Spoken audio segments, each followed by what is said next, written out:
Abantu siyaphila phela. Phela mkhulu kuyahlangana la. Kuyahlangana.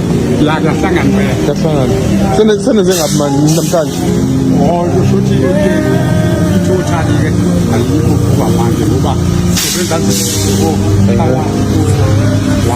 Kuyasebenza kodwa. la kuyasebenza. Kuba ubani igama? Baba ukudla. Wakuphi nendawo? Basetho Kellisburg. Kuba ufike nini la? baba la ethi cha. Xa seyiphi nje ufike nini kule mpilo? Ngo-2009 Ubaba ngabe wayenzeni? ngicala lami Urape. Soda kuyahlalela. khona la kuyabhalile. Khona ukuthi ukuzisola kuloko kwakwenza. Baba kumina cha. Akukho kumina baba ngoba ngizange ngenze. Nje futhi ngibuke njengane Awulenzanga icala. Sanibona nonke eMzansi. Ngithi angiphawule ngoGugu lo velayo enkundleni zokuxhumana owaboshwe boshelwa ukuthi ureyphile ingane kadadewabo engazange ayirape.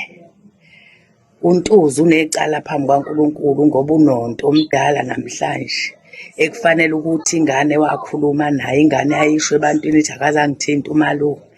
Ngaze ngambiza ngelinye ilanga ngathi Ntuzu, ngizwa kuthiwa umfowenu kuthiwa hamba nomsayinela, kungani ungayi ukosayina? Igama lakhe lathini? Wathi ayikho into engingayenza ngoba mina obhuti onkankanka nomje ibona kufanele ukuthi bahambe bayokhuluma bona bathuke. Ngathi mina wena ngoba uninawe ngane kungani ungayi ukokhuluma emaphoyiseni? Wathi amaphoyisa kwathiwa unonto meseneminyaka ewu-15 akahambe ayozikhulumela. Ngathi usemdala unonto, uhamba okhuluma ukosho ukuthi nangu Ntuzu uze nononto ukuze adedele uGugu ngoba uGugu angiyikholwa ngiqala lento ukuthi umntwana udliwe ngulile ngoba ube yingane ephila njengezingane zonke engingakaze ngiyibone kuthiwa inentombi. Ubekholwa lo mntwana, yikholwa lele ngikhuluma ngalo. Waqala eZayoni, waphuma eZayoni wangena eWisile. Intshumayelo kuleya ngane, ukuthandaza okukuleya ngane kubo bengingathandazwa kodwa iyona eyaphuma yakwazi ukuthi ibikholwa phakathi kwekhaya. uNtuzu wayithatha wayifaka ejele ngoba ephethwe umona, ingane isebenza.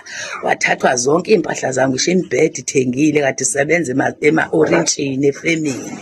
Waqedwa lapho wangamnaka umfowabo ngemkhuba yakhe. Le ngane mayingaphuma angifisi mina ukuthi ihambe kubo ngoba kubo ngeke isayiphila leya mpilo ekade ilaphaya ngoba ngayibulala, mhlawumbe ngayidlisa uphoyizeni ngoba unenhliziyo ebolile.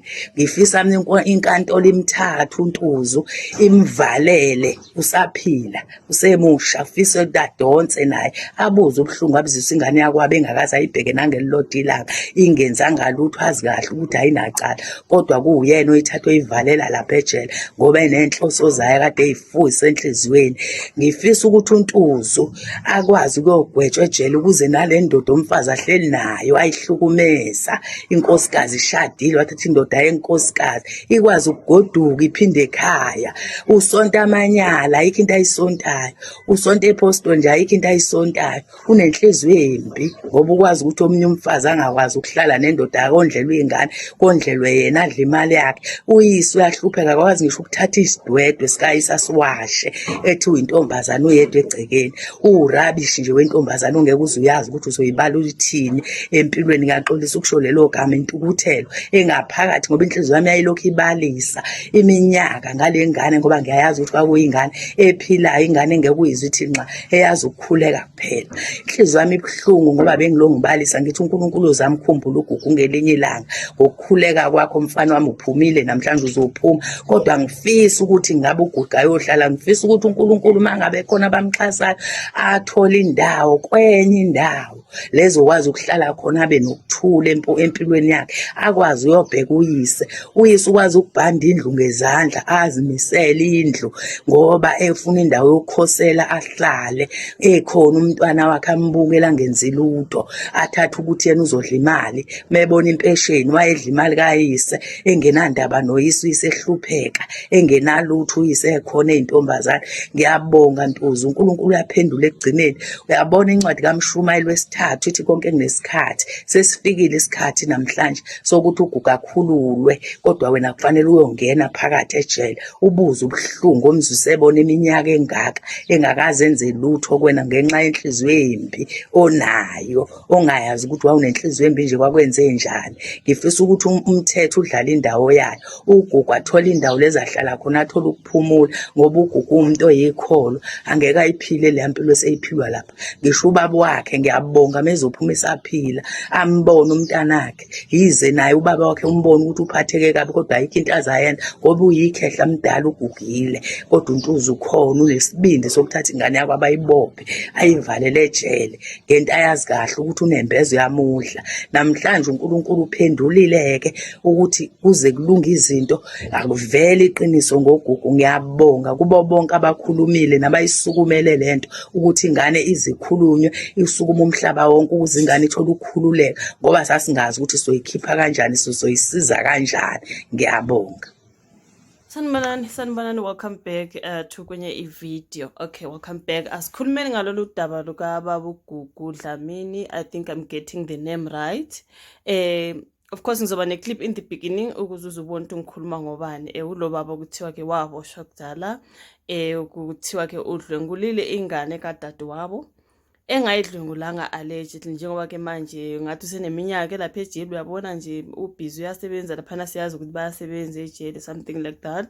So ngibona ke e-trend abafethu, ukuthi la kudaba malutrenda, ngithanda ukuthi ngene kulona ngikhulume ngalo izitori ey'trendayo vele, obviously, you know what I mean. So I think ke indoda yase-KZN mhlambe yaboshwa ke, iboshiswa udadewabo. Lo dadewabo kuthiwa uNtuzu, if I get the name right. Wabophisa ke umalume wengane, kuthiwa ke lo baba kwathiwa udlwengule umntwana engakwenzanga. So like the way I'm following the story, shuthi kukhona engamfuneli khona ekhaya mhlambe, because there is no way engasukela ubhuti wami ngithi udlwengulile ingane yami engayidlwengulanga, which means angimfune ekhaya or something, yamzonda or vele nginenhliziyo embi, ngumthakathi, I'm evil. Imagine ukubophisa umuntu ngithi udlwengulile ingane yami engazange ayithinta, nengane la ikhona ngiyacabanga ukuthi seyikhulile, ongawo ukuthi kube kuyathiwa ingane ayikhulumi ukuthi wakwenzani malume, kodwa ngicabanga ukuthi ngizwile la, if I'm not mistaken, ukuthi ingane yathi umalume akazange angithinte. But the mother who opened the case against ubaba uGugu Dlamini akazange asukume phela, ngoba vele wayevele efuna ukumbophisa, you know what I mean. Wayevele efuna ukumsusa ekhaya emvalele ejele for into angayenzanga. Siyambona ubaba laphana bafethu, isitori sakhe siyadabukisa abantu abaningi bathi ayiphakanyele le ndaba, because wow, akekho bakithi umuntu agwetshwe iminyakanyaka kuthiwe ke udlwengulile engadlwengulanga. Lethi sithanda ukungidina kahle. Isithanda ukungidina, ngiyibona kakhulu on social media when it comes to ke abantu, especially people who are in the public eye. Umuntu athandane nomuntu bethi mabehlukana, umuntu abuya athi uye wangidlwengula. Okunye yebo kusuke kuyiqiniso, okunye kusuke kungamanga.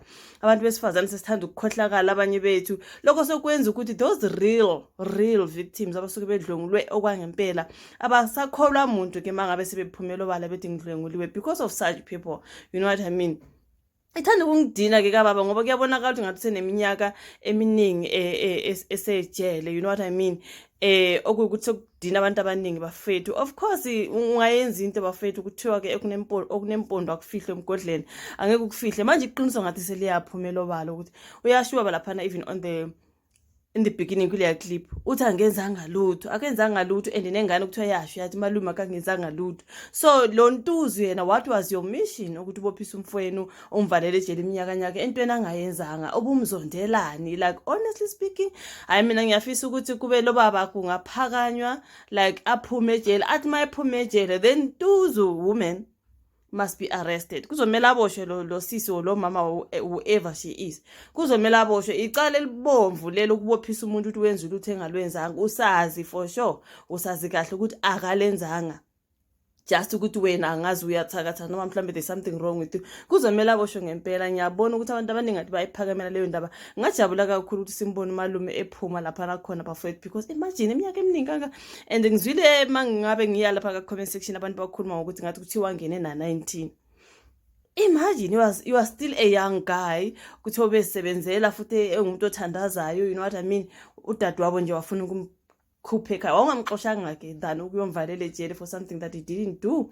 Ukhona kwaphawula ngokwentshebe enhloko, siyabona nje unentshebe ezimhlophe enhloko, inwele ezimhlophe, kuthiwa akaguganga ngaleyo ndlela bafethu. It's not like umuntu ogugile ungumuntu okuthiwa unalezi nwele ezimhlophe kuthiwa lufuzo. I think that's what I hate. So uma nofuzo nje masingibona nje lapha na kuyena umuntu esicabanga ukuthi mhlambe hayi usegugele ejele kanjalo, I think unalezo nwele ke ezimhlophe ezibizwa kuthiwa lofuzo ke bafethu. So angazi ukuthi okwamanje uselapha nokweminyaka emingaki, ngilokhu ngisazama ukulandelela nokuthi ke how old is he now, ngoba ngiyabona omunye ethi bafethu ngathi kuthiwa wangene na 19.